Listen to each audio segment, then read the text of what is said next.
Shalom Aleichem, Ibu Bapak, Saudari-saudara dan adik-adik yang diberkati dalam Tuhan kita Yesus Kristus. Kembali lagi kita bercakap-cakap di seputar pujian. Karena sejatinya ujian tak boleh menghalangi pujian.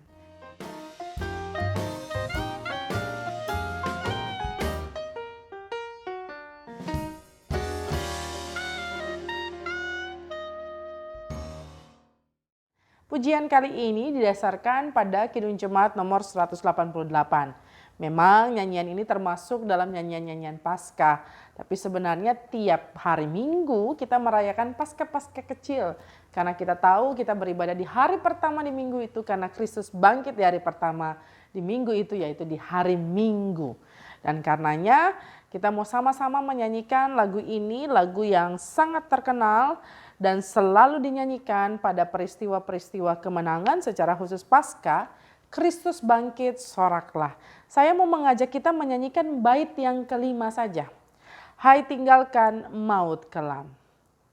Hai tinggalkan maut kelam, haleluya.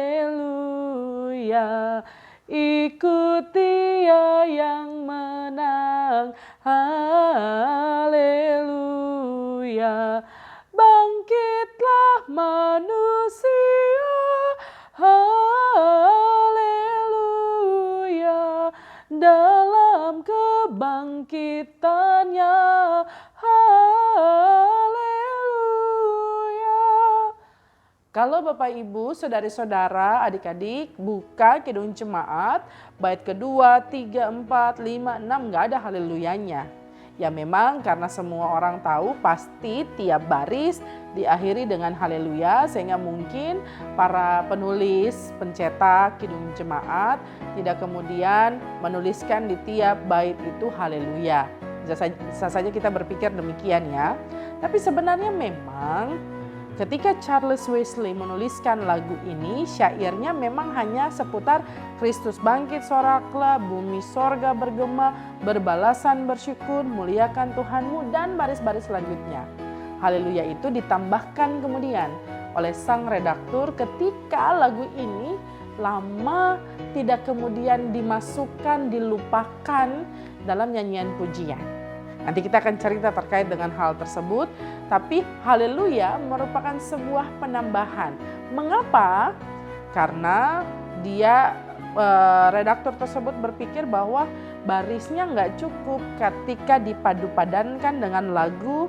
Kalau di Kidung Jemaat itu dituliskan Lyra Davidica. Ini sebenarnya bukan nama orang, tapi nama judul buku nyanyian pujian.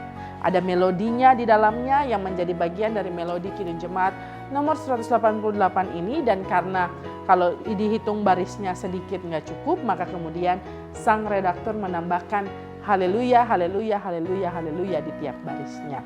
Dan ini juga menjadi bagian dari inspirasi Charles Wesley ketika menuliskan lagu ini, terinspirasi oleh 1 Korintus 15 ayat 55. Hai maut, di manakah kemenanganmu? Hai maut, di manakah sengatmu? Karena lagu ini dituliskan sehari setelah Charles dan John Wesley sungguh-sungguh mengaku Yesus Kristus sebagai satu-satunya Tuhan dan Juru Selamat. Memang mereka terlahir sebagai anak pendeta. Charles sendiri adalah anak ke-18 dari pendeta Wesley. Bisa dibayangkan pendeta punya anak banyak, itu hidupnya tidak berkelebihan.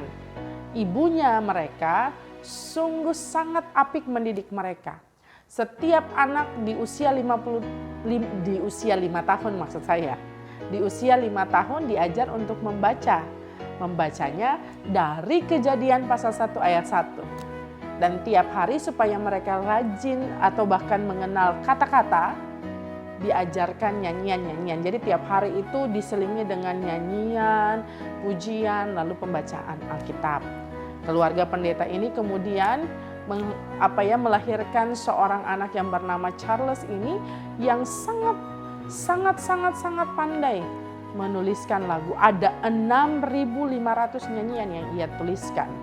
Sejak kecil ia terinspirasi untuk terus-menerus menuliskan syair lagu-lagu rohani Lalu dalam perkembangannya ketika ia kemudian menyebarluaskan tentang Injil bersama dengan kakaknya John Wesley, bahkan mereka menjadi inspirasi tokoh bapak gereja yang kemudian menghadirkan gereja-gereja Wesleyan gitu.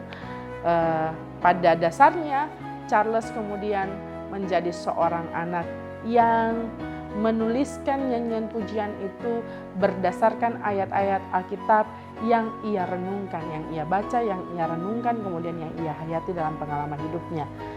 Menurut Kisah, ada 61 kitab yang kemudian menjadi dasar nyanyian pujian yang ia tuliskan dari 66 kitab dalam Alkitab. Kalau kita mau melihat, hal ini didasarkan pada sebuah semangat. Nyanyian pujian ini didasarkan pada sebuah semangat. Charles punya semangat yang sungguh luar biasa ketika ia berjumpa dengan Tuhan dalam perjalanannya ke Amerika Utara, lalu kemudian melihat orang-orang Jerman yang harus memperjuangkan hak mereka beriman, beragama, memuji serta menyembah Tuhan yang mereka imani dan percayai. Charles, sang anak pendeta yang kemudian menyebarluaskan Injil kebenaran firman Tuhan dan menuliskan begitu banyak nyanyian pujian sampai kemudian kita nyanyikan sampai hari ini, adalah seorang yang sungguh-sungguh mengalahkan berbagai macam tantangan dalam kehidupannya dan kemudian mensyukuri anugerah berkat Tuhan di sepanjang jalan hidupnya. Pernah katanya ada cerita bahwa dia seringkali menjadi orang yang kalau dia berkuda, kudanya seringkali ditinggalkan sebelum ia tambatkan pada saat ia terinspirasi lalu mau menuliskan nyanyian pujian. Sehingga kalau dia masuk rumah, mana pena, mana kertas? Nanti setelah semua dituliskan baru kemudian dia menyapa dengan ramah orang-orang di rumahnya. Sampai ia mau menikah, ia pun menuliskan lagu pujian, bahkan ia menuliskan lagu pujian untuk kematiannya. Jadi luar biasa. Ada begitu banyak hal yang kemudian mungkin bisa menggodanya untuk tidak memuliakan nama Tuhan. Tapi Charles memilih sebagai seorang anak ke-18, lalu kemudian ia pernah bersekolah di sekolah yang kepala sekolahnya adalah kakaknya sendiri, ya saking banyaknya begitu ya. Lalu mungkin jarak umurnya terlalu jauh, tapi kemudian ia beradu dengan begitu banyak pergumulan dalam hidup. Dan ia tetap berpegang teguh pada Yesus yang ia sembah, yang ia muliakan. Ia memegang erat perjalanan pelajaran tentang iman, tentang Tuhannya di tengah-tengah pergumulan dan persoalan kehidupannya, bahkan sampai ia mau Tuhan panggil pulang kembali. Ia tetap menuliskan karya, ia menggunakan talentanya untuk menuliskan lagu-lagu pujian yang sampai sekarang ini banyak orang Kristen menyanyikan. Bagaimana dengan kita? Apakah hidup kita diisi dengan terus-menerus memuji Tuhan? Mungkin kita tidak pandai menulis syair, tidak pandai menulis lagu pujian, tapi setidaknya kata-kata yang kita keluarkan memberi semangat, memberi keyakinan bagi orang lain di sekitar kita. Jangan sebaliknya, jangan kita menjadi orang-orang yang memanfaatkan durasi hidup yang Tuhan anugerahkan dengan kemudian menceritakan orang lain, mencibir orang lain, bahkan menyanyikan nada-nada fals lewat kata-kata dan perbuatan kita. Sehingga orang lain menjadi tidak senang, kehadiran kita tidak menyenangkan, nada-nada yang kita keluarkan tidak membangun, lalu akhirnya orang lain tidak mengenal siapa Yesus yang kita sembah, yang kita muliakan. Mari belajar.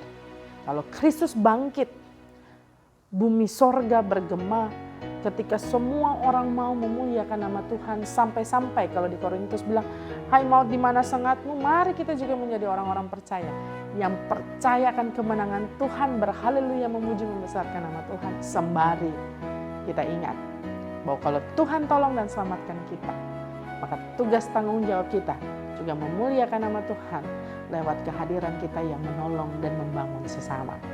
Terus muliakan nama Tuhan, biarlah kata, laku, dan pikir kita sungguh-sungguh membesarkan dan mengagungkan nama Tuhan. Mari berhaleluya dan memuji Tuhan senantiasa.